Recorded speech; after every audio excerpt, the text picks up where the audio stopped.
Hello friends, welcome to Lakshmi homely kitchen. இன்றைக்கி நம்ம சேனலில் அடுப்பே இல்லாமல் ரொம்ப எளிமையாக செய்யக்கூடிய ஸ்வீட் ரெசிபி தான் எப்படி செய்கிறதுன்னு பார்க்க போகிறோம். இதை நீங்கள் செஞ்ச உடனே காலி ஆகிடும்.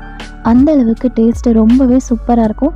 நம்ம வீட்டில் இருக்க பொருட்களை வச்சு ரொம்ப சுலபமாக செஞ்சு முடிச்சிடலாம். வாங்க எப்படி செய்கிறதுன்னு வீடியோக்குள்ளே போய் பார்க்கலாம்.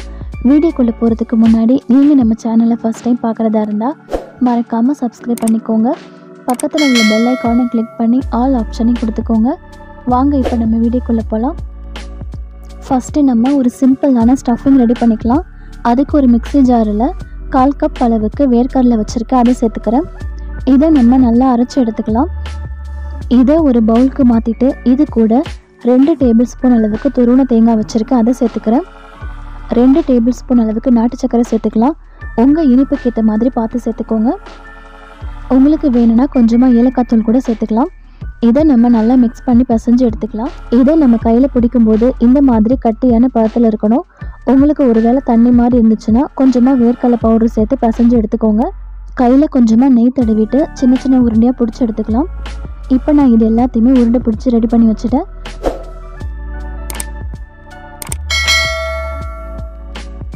இப்போது ஒரு மிக்ஸி ஜாரில் 1/2 கப் அளவுக்கு சர்க்கரை சேர்த்துக்கலாம். இதை நல்லா சாஃப்டாக அரைச்சி சளிச்சு எடுத்து வச்சுக்கலாம். இப்போ ஒரு மிக்ஸி ஜாரில் 1 கப் அளவுக்கு பொட்டுக்கடலை சேர்த்துக்கிறேன். எந்த கப்பால் அளவு எடுக்கிறீங்களோ அதே கப்பால் எடுத்துக்கோங்க.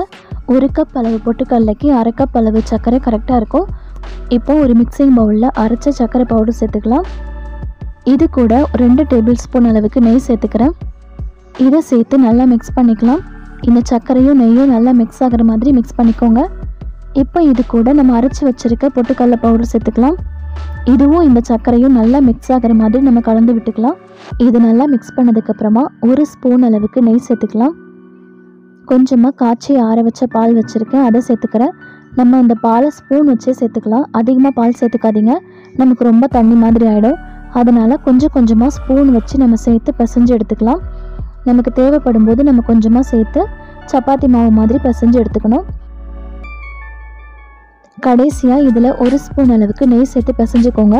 நமக்கு அப்போ தான் விரிசல் இல்லாமல் நல்லா வரும். இப்போ நம்ம மாவு ரெடி பண்ணிட்டோம். இதை நம்ம உடனே செய்ய ஆரம்பிச்சிடலாம். இதில் கொஞ்சமாக 1 உருண்டை அளவுக்கு மாவு எடுத்துக்கலாம். இதை நம்ம கைகளில் இந்த மாதிரி தட்டி எடுத்துட்டு இதோட சென்டரில் நம்ம ரெடி பண்ணி வச்சுருக்க ஸ்டஃபிங் வச்சுக்கலாம்.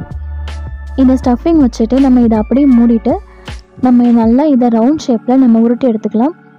கொஞ்சம் கூட விரிசல் இல்லாமல் நல்லா ஷேப்பில் எடுத்துக்கோங்க. உங்களுக்கு ஒரு வேளை சரியாக வரலன்னா கொஞ்சமாக நெய் கூட தடவிட்டு நம்ம ரவுண்ட் ஷேப்பில் எடுத்துக்கலாம். இதை நல்லா ரவுண்ட் ஷேப்பில் உருட்டினதுக்கப்புறமா நம்ம இதை அப்படியே கூட சாப்பிட்லாம். ஆனால் இன்னுமே அட்ராக்டிவாக இருக்கிறதுக்காக இதை ஒரு ஆப்பிள் ஷேப்பில் நம்ம செஞ்சு எடுத்துக்கலாம். இதோட சென்டரில் இந்த மாதிரி ஒரு ஹோல் மாதிரி போட்டுக்கோங்க. இதே மாதிரி நம்ம எல்லாத்துலேயும் போட்டு வச்சிடலாம். இப்போ இதோட சென்டரில் நம்ம கிராம்பு வச்சுக்கலாம்.